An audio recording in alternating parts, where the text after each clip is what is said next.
Wife के साथ videos बनाता था, उसके करेक्टर पे भी बात करता था कि तुम्हारा करेक्टर गंदा है। करेक्टर असैसिनेशन जब आप किसी की करोगे, खासतौर पे अपनी बीवी के, तो बगैरत आप ही बनोगे। क्या आप अपनी बीवी की करेक्टर असैसिनेशन कर रहे हो? मेरी बहन अंदर बेड पे मुर्दा हालत में जो है वो पाई गई है, गला दबा के उसको जो है वो कत्ल किया गया है। अपनी वाइफ के साथ आप वीडियोस बना रहे हो, उसको इत्मीनान में लिया हुआ है, उसी को गंदा कहा और फिर मार ही दिया उसको। इसको सजा, बड़ी भयानक सजा मिलनी है। औरतों को कत्ल कर दिया जाता है, ज्यादती कर दी जाती है, उनको मार दिया जाता है, उनको गंजा कर दिया जाता है, उनके सरे बाजार कपड़े फाड़ दिए जाते हैं। यार ये कैसे मर्द? ना मर्दों से बदतर ये लोग हैं जो औरतों पे तशद्दुद करते हैं। इस नामुराद इंसान के ना कोई दिल में या दिमाग में ना शक आ गया था। औरत गंदी ना भी हो ना, शक की बिना पे आप उसको कत्ल करते हो और अपने आप को गैरतमंद समझते हो।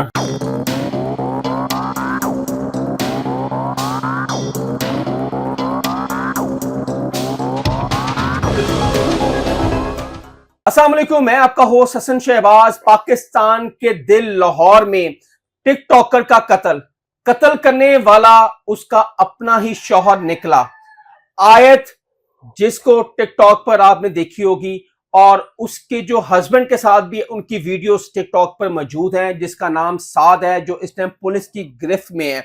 क्या आयत मरियम क्या कसूर था, क्या वजह बनी कि उसके हस्बैंड ने उसको कत्ल कर दिया? ये सारी तफसील पूछेंगे उमर बलोच से। आज हमारे साथ ये मौजूद है। अस्सलाम वालेकुम उमर भाई। वालेकुम सलाम भाई। उमर भाई, लाहौर के नवाब टाउन में आयत मरियम का अपने शोहर के हाथों कत्ल हो जाना और इस टाइम वो पुलिस की हिरासत में, आप क्या समझते हैं, क्या वजह बनी? अच्छा, ये बड़ी अफसोसनाक खबर है कि एक इंसान, बेशक वो जो भी हो, मैं कहता हूं, फिर कत्ल ना करो। आप छोड़ दो, अगर आप मियां बीवी हो आप अलहदगी इख्तियार कर लो, लेकिन कानून को अपने हाथ में नहीं लेना। ये बेज़मीर शख्स जिसने कत्ल किया है अपनी बीवी का, अपनी वाइफ के साथ वीडियोस बनाता था। आप जाके देख लें, वीडियोस पे चल भी रही है। अपनी वाइफ के साथ वीडियोस बनाता था, उसके करेक्टर पे भी बात करता था कि तुम्हारा करेक्टर गंदा है। या तो आपको अपनी वाइफ का पता ना हो, या तो आपको पता ना हो कि मेरी वाइफ टिकटॉकर है, या तो वो आपके साथ वीडियोस ना बनाती हो। वो जो भी थी इसके साथ थी। अच्छा, दूसरी बात हसन भाई, इनकी घरेलू नचाकी बड़े अरसे से चल रही थी। करेक्टर असैसिनेशन जब आप किसी की करोगे, खासतौर पे अपनी बीवी के, तो बगैरत आप ही बनोगे। क्या आप अपनी बीवी की करेक्टर असैसिनेशन कर रहे हो? अपनी वाइफ के साथ वीडियोस बनाता था और डेली लड़ाई झगड़ा होता था, मारने की धमकियां भी उसको देता था, उसके साथ वीडियोस भी बनाता था। अब हुआ ये है, जो इनकी बहन है आयत की, इनके मुताबिक इन्होंने कहा कि जब मैं घर पे पहुंची तो बहुत से लोग जो है वो बाहर मौजूद थे। बिल्कुल ऐसा है। मेरी बहन अंदर बेड पे मुर्दा हालत में जो है वो पाई गई है, गला दबा के उसको जो है वो कत्ल किया गया। लेकिन हमारी पुलिस ने इसको फौरन पकड़ा है। एक सेकंड से पहले जनाब इसने इतराफे जुर्म भी कर लिया। इस टाइम पुलिस ने इसको गिरफ्तार कर लिया। इस टाइम ये कानून की गिरफ्त में है। लेकिन अलमिया देखिए आप शहबाज भाई, कि अपनी वाइफ के साथ आप वीडियोस बना रहे हो, उसको इत्मीनान में लिया हुआ है, उसी को गंदा कहा और फिर मार ही दिया उसको। अच्छा, अगर वाइफ ने ये टिकटॉक ज्वाइन किया, जारी बात है उसके हस्बैंड से इजाजत के बगैर तो ना किया होगा। बिल्कुल नहीं किया, उसकी इजाजत की जाएगा। चले वो गंदी थी, जो भी थी, आप उसको तलाक दे दो। हाँ, असल तो ये बनता है ना, मैं नहीं रहना। ठीक है ना? जहाँ के अगर वो आपकी बात नहीं मान रही, आप उससे इस चक्कर में कि मैंने ये मेरी बात नहीं मानी, मैंने सब मार ही देना है, तो क्या फायदा हुआ?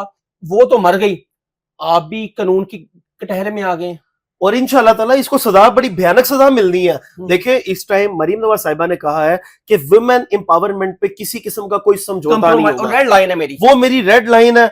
औरतों पे जितना भी तशद्दुद हो रहा है, आप पीछे भी चले जाए, पिछली बड़ी गवर्नमेंट्स गुजरी हैं, औरतों को तो पांव की जूती समझा जाता था भाई। ऐसे ही। लेकिन मरीम नवाज साहिबा, मैं आपको इस बात पे सल्यूट करूंगा यार। औरतों को कत्ल कर दिया जाता है, ज्यादती कर दी जाती है, उनको मार दिया जाता है, उनको गंजा कर दिया जाता है, उनके सरे बाजार कपड़े फाड़ दिए जाते हैं। यार ये कैसे मर्द है? बिल्कुल ऐसे। मैं तो कहूंगा ना, मर्दों से बदतर ये लोग हैं जो औरतों पे तशद्दुद करते हैं। भाई आप, अगर मैं, यार मेरा दिमाग दर्द होता है, छोड़ दो और भाई डिवोर्स दे दो। ऐसा ही है, आप तलाक दे दो। हल ही यही है। तो आप पहले उसके साथ वीडियोस भी बना रहे हैं, उसके साथ यशी भी कर रहे हैं, लेकिन बाद में आपने दिल में रंज भी रखा हुआ है कि कहीं मुझे मौका मिलेगा तो मैं इसको मार दूंगा। और वही हुआ। इसका आपके समझते हैं ये जो साद मुलजिम है, आयत मरियम का हस्बैंड, ये दिमागी तवाज़ुन कोई मसला होगा? आपको क्या लगता है? नहीं, बिल्कुल नहीं होगा। देखिए, ये हमारे दिमाग की एक ना गंद होता है, क्यूरियोसिटी होती है कि यार ये औरत, अब शक आ जाता है ना, एक रिलेशन में जब शक आ गया ना, वो शक उस रिलेशन को बर्बाद कर देता है। बेशक वो फिर कत्ल हो जाए, बेशक वो तलाक हो जाए, कुछ भी हो जाए, इस नामुराद इंसान के ना कोई दिल में या दिमाग में ना शक आ गया था, जो हमारे माशरे में बहुत सारे मर्दों के दिमागों में है। औरत गंदी ना भी हो ना, शक की बिना पे आप उसको कत्ल करते हो और अपने आप को गैरतमंद समझते हो कि मैं मर्दानगी का मैंने जनाब मुजाहरा किया है, मैंने गैरत का मुजाहरा किया अपनी बीवी को कत्ल करके। असल में ये बेगैरती होती है। एक इंसान की आपने जान ली। देखिए हमारा इस्लाम बड़ा खूबसूरत है हसन भाई। अगर देखिए क्या क्या हुक्म है, अगर आपने उसको कुछ गलत करते देख भी लिया है तो आप उसके साथ सोना तर्क कर दो। अगर आपने उसका नेक्स्ट स्टेप है तो आप उसको एक स्टिक, हल्की सी स्टिक के साथ उसको मार के समझाओ। लास्ट मोमेंट है, लास्ट, बिल्कुल लास्ट के भाई, अगर फिर भी बाज नहीं आती, अलैदगी क्या कर लो। हम क्या कर रहे हैं?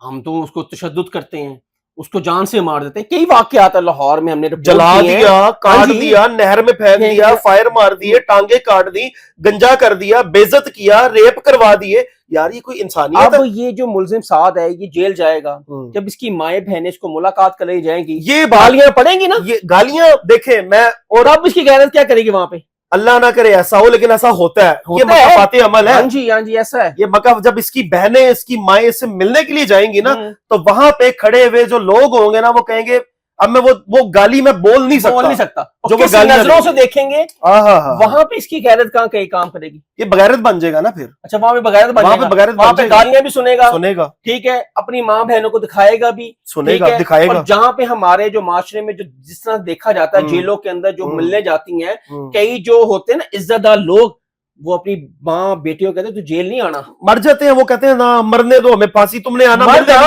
औरतें मत आन। ऐसे ही है। तो ये फिर बताएं इसकी गैरत तब कहाँ होगी? तब इसके ज़हन में ना ख्याल आएगा कि मैंने इतना बड़ा कांड किया है, मैंने एक मर्डर किया है, अब ये मुझे सजा मिल रही है, मेरी माएं बहनें भी तो भुगते हैं ना, मैं अकेला क्यों भुगते? वो कहेगा देखिए ये गंदा इंसान है ना, बगैर टाइप इंसान है, इसने कहना है आओ खैर हाथ भी लवाओ, गाला भी खाओ, तो मेरी शायद सजा घट हो। ये ऐसा नहीं होगा। अच्छा ये पंजाब गवर्नमेंट ने थिएटर्स पे बड़ा अच्छा काम किया और मैडम ने बड़ा अच्छा इनिशिएटिव लिया है। बिल्कुल। आप नहीं समझते कि थिएटर में इतनी फाशी तो है, लेकिन इतनी जितनी सोशल मीडिया पे है? सोशल मीडिया तो नंबर 1 है। क्या मरियम नवाज साहिबा को और उज़मा साहिबा को इस पर ध्यान नहीं देना चाहिए? बहुत ज्यादा देना चाहिए भाई, थिएटर को छोड़कर। हाँ, इस पे ज्यादा देना चाहिए। 500-600 बंदा देखता है, बिल्कुल, यहाँ तो लाखों बंदा देखता है। बिल्कुल। अच्छा कौन नहीं होना चाहिए? उज़मा बुखारी साहबा ने बड़ा अच्छा काम किया, इतने गाने बैन कर दिए, मैंने अप्रिशिएट किया। और उनके गाने बैन किए जो कौमी हीरो सिंगर है। हाँ ये भी बात है, देखिए ये भी गलत जिसको मरियम नवाज साहिबा हम आपको बचपन तक में सुनती थी। हाँ अच्छा, अज़मा नहीं, मेरा नहीं ख्याल है, पता नहीं सुनते भी हो। अच्छा हाँ ये उन्होंने कहा था, बिल्कुल कहा। अच्छा बात ये है हसन भाई, उज़मा साहिबा ने एक अच्छा काम किया, ठीक है, उन्होंने कहा कि थिएटर को थिएटर बनाए, तमाशबीनी ना बनाए, ठीक है, मैं ये एग्री करता हूं। हो रही थी बड़ा अच्छा काम किया उन्होंने, बड़ा अच्छा काम किया। लेकिन अब मरियम नवाज साहिबा और उज़मा साहिबा, आप दोनों से मेरी अपील है कि थिएटर्स तो ठीक हो जाएंगे, वहां पे हमारे फनकार है, ठीक है, उनका किबला आपने दुरुस्त किया, बड़ा अच्छा किया। सोशल मीडिया पे जो नंग दिखाया जा रहा है, इसको कौन खत्म वो किसने?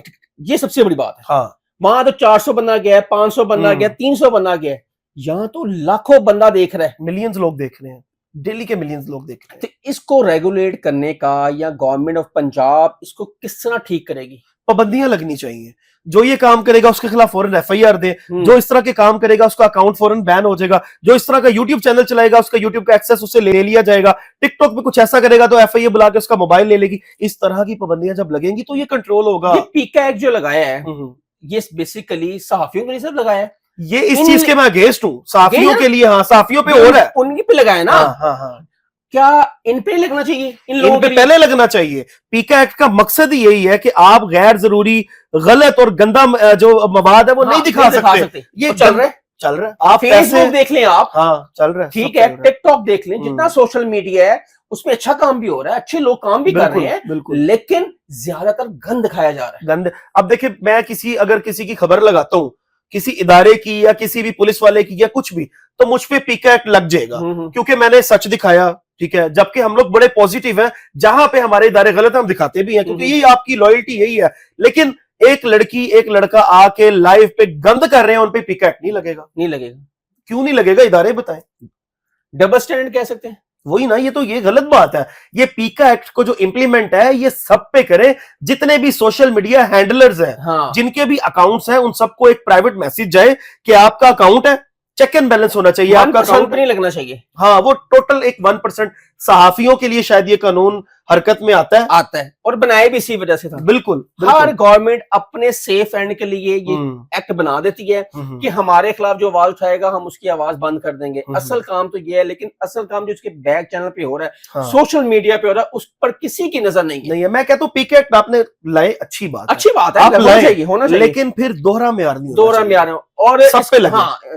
नाज़रीन, ये था हमारे साथ उमर बलोच, और आपने आयत मरियम जो टिकटॉकर थी, और हम तो ये कहेंगे कि जस्टिस आयत मरियम और उसको इंसाफ मिलना चाहिए, और साथ जो मुलजिम है, जो उसका हस्बैंड है, वो इस टाइम पुलिस की गिरफ्त में है। अब देखते हैं कि आगे क्या होता है, क्या आयत मरियम को इंसाफ मिलता है या नहीं। ये कमेंट सेक्शन में आपने बताना। तब तक के लिए इजाजत दें, अल्लाह हाफिज।